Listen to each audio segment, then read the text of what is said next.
For years, we've been hearing about the Metaverse as a distant dream, a clunky experience filled with heavy headsets and cartoonish avatars. But right now, in the high-tech labs of Reality Labs, Mark Zuckerberg's engineers are finalizing a device that might just be the most important piece of consumer electronics of the decade. If you think Quest 3 was impressive, you aren't prepared for what's coming next. Meta Quest 4 isn't just a sequel, it is a total reset of the industry. And if the latest leaks are even half true, Apple and Samsung should be very, very worried. There is a secret floating around the Silicon Valleys of the world. A rumor that Meta is moving away from the Quest name entirely to signal a new era. But whatever they call it, the hardware inside is reportedly light years ahead of anything we've seen. We are talking about a device that could finally bridge the gap between a gaming console and a high-end spatial computer. But there is a catch, a specific design choice that Meta is making that is polarizing the tech community. Throughout this deep dive, we're going to look at the leaked CAD renders, the secret Pismo project codes, and the one feature that will make you question why you ever used a physical monitor.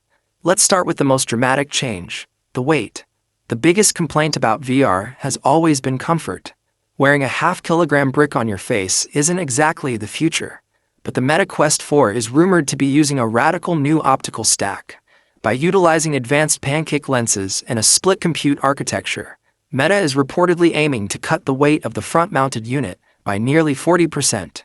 How? By potentially moving the battery and the heavy processing components to a separate, wearable puck, or even a redesigned head strap. This isn't just about comfort. It's about making a device you can actually wear for 8 hours a day without neck strain. But what about the power? Sources suggest that Meta is working on a custom silicon partnership with Qualcomm that goes beyond the standard XR2 chips. This new Gen 3 or custom-tuned Elite processor is being designed with a heavy focus on local AI. Imagine a headset that doesn't just show you a digital world, but understands your physical one in real time. We are talking about hyper-realistic mixed reality where digital objects don't just sit on your table. They interact with the lighting, the shadows, and the physics of your actual room with zero latency. And then there's the display. While the Quest 3 was a massive step up, the Quest 4 is rumored to finally embrace Micro-OLED or high-end mini-LED technology across all models. For the first time in a mass-market headset, we might see retina-level resolution, meaning your eyes won't be able to distinguish between a digital pixel and a real-world object.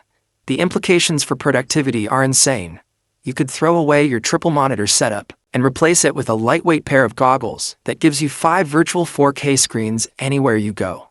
This is the killer app Meta has been hunting for, and it looks like they've finally found it. But stay with me, because there is one feature that has the entire gaming world in a frenzy. It's the return of eye and face tracking as a standard feature, not just a pro luxury. Why is this a game changer? It's called foveated rendering.